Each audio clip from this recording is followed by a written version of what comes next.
1.5-2 साल से मैं मेरे गले को लेके काफी परेशान थी। मेरा जो आवाज आपको दिख रहा है ये ऐसे नहीं था। मैंने परम गुरुदेव जी को ये कहा कि गुरुदेव पता नहीं काफी मेडिसिन ले रही हूँ, कुछ भी हो नहीं रहा है। उन्होंने मेरे लिए प्रार्थना की और अब मैं शौक हूँ। 1.5 साल से मैं जूझ रही थी मेरे गले को लेके, उन्होंने मुझे आशीर्वाद देके इस तरह से मैं आज आपके सामने बोल रही हूँ। ये बहुत बड़ी बात। मैं अभी पराग भाई से भी वो बातें शेयर कर रही थी कि पराग भाई ये तो बहुत ही बड़ा चमत्कार हो गया, क्योंकि मैं खुद परेशान थी, लेकिन आज मेरा आवाज आप देख रहे हो। या ठिकाणी मी तुम्हाला सर्वांना प्रसार माध्यमांच्या माध्यमातून सांगू इच्छिते की काल राष्ट्रसंत परमपूज्य नम्रमुनी महाराज त्यांनी बोलवलेला अतिशय सुंदर असा मोठा कार्यक्रम आयोजित केला होता।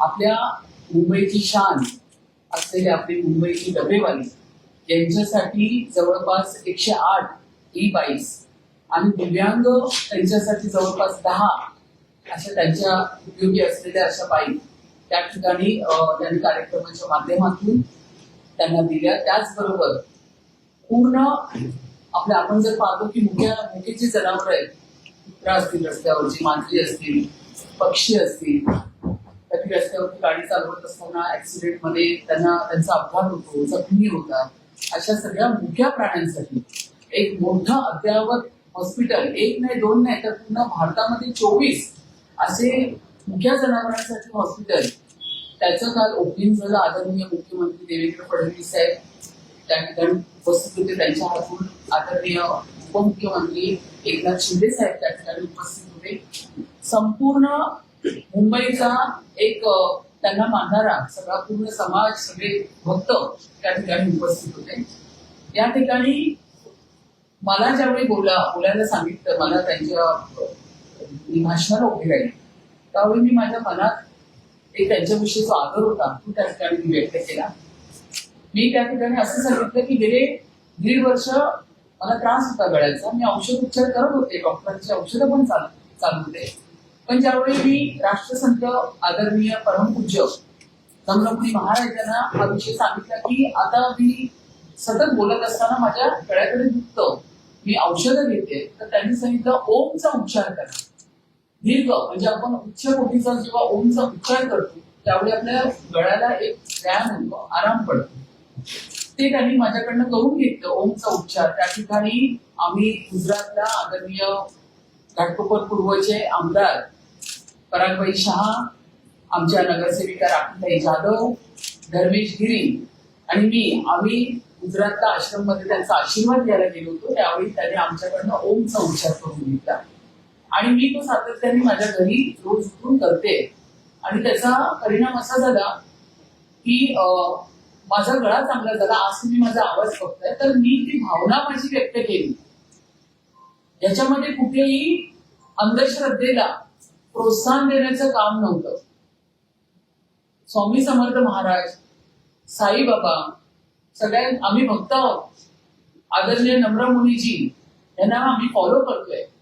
इतक्या मोठ्या राष्ट्रसंत नम्रमुनी महाराजांच्या बाबतीत मी घरी सुद्धा पोचले नाही, तर अशा पद्धतीच्या न्यूज लावल्या गेल्या, अतिशय घाणेरडं, म्हणजे किळस वाटतोय मला या गोष्टीचा की तुम्ही कोणाबरोबर कोणाला जोडताय हा तरी विचार किमान प्रसार माध्यमांनी करायला पाहिजे। मला खरोखर वाईट वाटतं या गोष्टीचं। पूर्ण काल न्यूज मध्ये त्यांनी दिलेल्या 108 बाईकचा कुठेही उल्लेख नव्हता, त्यांनी दिलेले 4-10 दिव्यांग जणांना ज्या बाईक्स दिल्या त्याचा कुठेही उल्लेख नव्हता, त्यांनी काल केलेल्या हॉस्पिटलची ओपनिंग जे ते सुपूर्द करणार आहे ज्या मुख्य जनावरांसाठी ज्यांच्याकडे कोणीच बघत नाही त्याचा कुठेही उल्लेख नव्हता। पण ऋतुताईंनी त्यांची भावना फक्त व्यक्त केली, त्याबरोबर जे 27 आणि 20 पैसे घेऊन जे ट्रोल करतात, त्यांच्या घरातल्या आया बहिणी आहेत की नाही, अशा पद्धतीने तुम्ही ट्रोल करता। एखाद्या महिलेच्या बाबतीत कुठल्या खालच्या थराला तुम्ही जाऊन ट्रोलिंगची भाषा वापरता, माझा हा प्रश्न आहे। आणि ते जे आहेत उबाटाचे भोंगे संजय राऊत, त्यांच्याकडे काही जिभेला हाडच राहिलेलं नाहीये, भाषा काय, बोलण्याची काय पद्धत, एका महिलेच्या बाबतीत तुम्ही बोलताय त्याला काय वाटतं तुम्हाला? ज्यावेळी तुम्हाला ईडी लागली, तुमच्या मिसेसवरती आलं, तुमच्या मुलींवरती आलं, तेव्हा तुम्ही उपाडून बाहेर आलात, तेव्हा तुम्हाला कळतात तुमच्या घरात पण आया बहिणी आहेत. आणि तुम्ही एखाद्या महिलेच्या बाबतीत अशा पद्धतीचं स्टेटमेंट देता, जी त्यांनी आता दिलं. मला बोलताना पण लाज वाटते, कारण मी एका चांगल्या घरातली बाई आहे, सुशिक्षित घरातली, चांगल्या खानदानी घरातली महिला आहे मी. त्यांना काही उरलं नसेल, पण आम्हाला आजही मर्यादा आहेत बोलण्याच्या. तर अशा पद्धतीचं स्टेटमेंट याचा मी पूर्ण निषेध करते या ठिकाणी. खरात सारख्या माणसाबरोबर इतक्या मोठ्या व्यक्तींना अशा पद्धतीने जी त्या पद्धतीने प्रेझेंट केलंय, अरे त्या खरातला तर टोचून ठोकून मारलं पाहिजे. अजूनपर्यंत तो जिवंतच कसा आहे याच मला आश्चर्य वाटतंय.